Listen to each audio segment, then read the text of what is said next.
दोस्तों मैं अभी कुछ टाइम पहले अपनी मम्मी के यहाँ गई। मम्मी के यहाँ जब मैं बैठी थी तो बातें कर रहे थे हम लोग और नानी के यहाँ की बात हुई। बात करते करते मुझे अपनी नानी का घर याद आया और उसके अंदर एक झरोखा था जहाँ बैठकर हम लोग बात कर लिया करते थे। वो झरोखा नेवर्स में था और हम दो जने आपस में बैठ के बात करते थे और काफी ठंडी उसमें से हवा आती थी। इसके साथ ही मुझे वहां से एक आइडिया मिला अपनी आर्ट बनाने का। तो वो जाली वाला जो डिजाइन था ना वो मुझे बहुत पसंद था और उसी डिजाइन को मैंने आज अपनी आर्ट में बनाया है। तो इस आर्ट को हमने कैसे बनाया है वो तो आप देखेंगे, साथ में हम कुछ बातें लोग बात कर लिया। आइए वीडियो को स्टार्ट करते हैं। वो झरोखा आज हम ये वुडन स्टेंसिल या जालियों का यूज करके एक ऐसी आर्ट बनाने वाले हैं जो हम सबकी यादों में किसी न किसी रूप में कैद थी। अभी मैंने जो आपको नानी के घर की बात बताई उसमें हमारे यहाँ झरोखे की खिड़की में इसी तरह की जालियां हुआ करती थी और हम घंटों तक इन्हीं जालियों में से थोड़े थोड़े चेहरे देखकर बात कर लिया करते थे और उनमें से हवा भी बहुत अच्छी आती थी। आज ये डिजाइन मिले और लगा कि इनको एक नया लुक दिया जाए।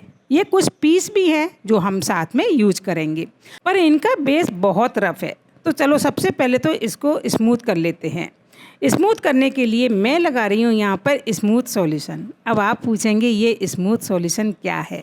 ये एक ऐसा सॉल्यूशन है, इसको हम बेस पर लगाते हैं। जैसे कि मैं यहाँ पर एक एक करके अपने बेस पर लगा रही हूँ और बेस पर लगाने के बाद इसे हम ड्राई होने छोड़ देते हैं। ड्राई होने के बाद सैंड पेपर से इसको सैंडिंग करते हैं और उसके बाद ये इतना स्मूथ बेस हो जाता है कि इसके ऊपर काम करना बहुत इजी होता है और काम करने में भी बहुत मज़ा आता है।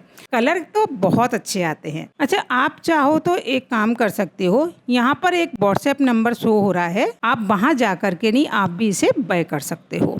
थोड़ी सी मेहनत के बाद हमारे बेस तो बहुत स्मूथ हो गए। अब कलर करने में भी बहुत मज़ा आएगा। अच्छा, कलर के साथ साथ मैं आपको बता दूं कि हमारे यहाँ पर पता है पहले कैसे कलर होते थे? सिर्फ ब्लू कलर होता था या फिर ग्रीन कलर होता था और उन्हीं कलर से पूरे घर को पेंट कर दिया जाता था और ये अच्छी बात है। तो यहाँ पर मैंने अपनी जालियों के ऊपर अपनी पसंद के कलर कर लिए। तो यहाँ सिर्फ मैंने 2 ही कलर किए। वैसे तो एक ही कलर होता है लेकिन हमने यहाँ 2 कलर किए हैं, एक लाइट कलर एक डार्क कलर। कलर करते वक्त सोचा थोड़ा सा शेडिंग पार्ट भी कर लेते हैं, तो हल्का हल्का लाइट और डार्क का शेड दे दिया जिससे कि इसके ऊपर एक वुडन फिनिश आ गई। और ये कलर वाकई में इतना अच्छा लग रहा है क्योंकि जो हमारा बेस भी स्मूथ हो गया था उसके ऊपर ये कलर बहुत सुंदर दिख रहे हैं और दोनों ही कलर बहुत प्यारे लग रहे हैं। और सबसे अच्छी बात क्या हुई, जो हमने स्मूथ सॉल्यूशन लगाया था ना उससे कलर की शाइनिंग बहुत अच्छी आ रही है, ब्रशेस नहीं आ रहे, तो ये कलर दिखने में बहुत अच्छे लग रहे हैं। आज हमने आर्ट के अंदर सिर्फ अपनी यादों को ताज़ा किया है और उन्हीं यादों को ताज़ा करते हुए एक सिंपल सी आर्ट बनाई है।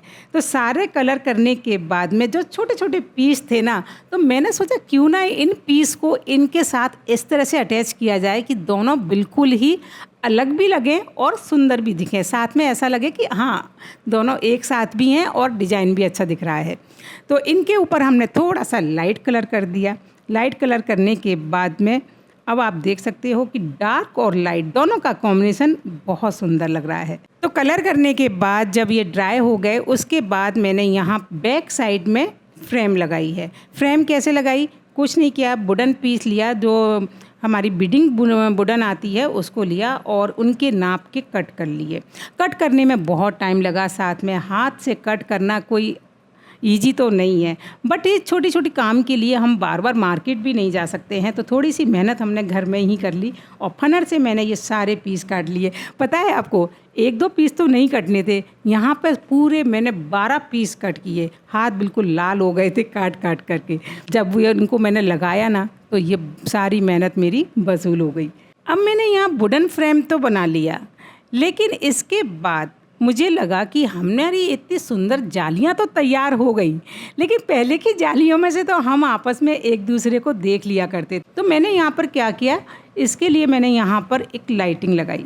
तो चारों तरफ बॉर्डर की लाइट लगा दी और लाइट लगाने के बाद इसी तरीके से मैंने तीनों पीस को तैयार कर दिया। हाँ, लेकिन जो छोटे पीस थे ना उनको मैंने कुछ नहीं किया, वो एजीटीसी हमने रख दिए हैं। तो दोस्तों ये देखिए, ये है फाइनल लुक। हम कुछ देख पा रहे हो या नहीं देख पा रहे हो, लेकिन हमारी जाली का डिजाइन बहुत सुंदर दिख रहा है। हमारी जाली के अंदर से वो झांकती हुई लाइट हमें अपनी पुरानी याद दिला रही है। आज हमारे वहाँ दोस्त नहीं है, लेकिन हमारी लाइट वहाँ पर है, जो कि हमें बता रही है कि एक तरफ जाली है और एक तरफ मैं हूँ। तो जाली का डिजाइन, वो लाइट, उस लाइट से हमारी जाली का डिजाइन बहुत सुंदर लग रहा है। तो देखा आपने, छोटी सी कहानी से हमारी कितनी सुंदर आर्ट बनकर तैयार हो गई और हमारी भी एक कहानी शेयर हो गई। अब आपकी बारी। अब आप मुझे कमेंट करके बताएंगे कि आज का आर्ट आपको कैसा लगा। आगे आप और इस तरह से क्या देखना चाहते हैं वो भी मुझे कमेंट करिएगा। साथ में आप भी अपनी यहाँ की कुछ यादें मुझे कमेंट में करके बता सकते हैं कि किस किस को क्या क्या याद आया। और हाँ, एक बात और बताना, क्या आप लोगों ने भी इस तरह की जालियाँ देखी हैं या नहीं, मुझे कमेंट करके जरूर बताना।